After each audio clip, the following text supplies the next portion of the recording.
সম্মানিত ভিউয়ার্স, আসসালামু আলাইকুম। আশা করি সকলে ভালো আছেন। আলহামদুলিল্লাহ, আমিও ভালো আছি। তো এর আগে আমি একটা ভিডিও দিয়েছিলাম আপনাদেরকে এই একটা ছাদ ঢালাই করতে কত টাকা খরচ হবে তার একটা হিসাব আমি আপনাদেরকে জানিয়ে দিতে চাইছিলাম। তো আজকে আমি সেই ভিডিও নিয়ে চলে যাচ্ছি।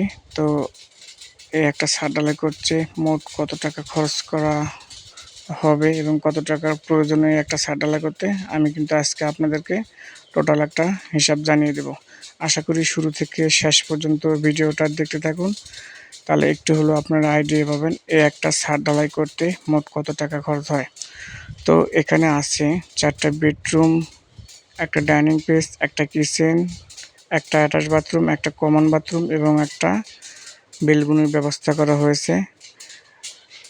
এই বিল্ডিংয়ের দৈর্ঘ্য আছে 32 ফিট এবং প্রস্থ আছে 45 ফিট। আমরা যদি স্কোয়ার ফিট হিসেব করতে যাই 1440 স্কোয়ার ফিট এবং যদি শতাংশ হিসেব করতে যাই 330 পয়েন্ট এবং যদি কাঠাতে হিসেব করতে যাই 2 কাঠা এই জমির সমপরিমাণ।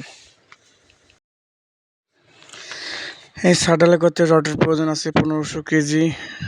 তো প্রতি কেজির দাম 90 টাকা করে হলে তার বাজার মূল্য আসে 1,35,000 টাকা এবং সিমেন্ট লাগে 115 ব্যাগ।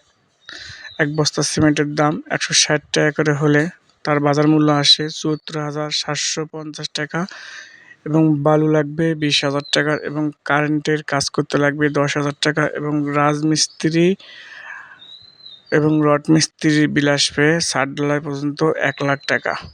টোটাল 3,49,750 টাকা লাগবে একটা ছাদ ঢালাই করতে। তো আপনারা আশা করি বুঝতে পারছেন আমার এই ভিডিওটা।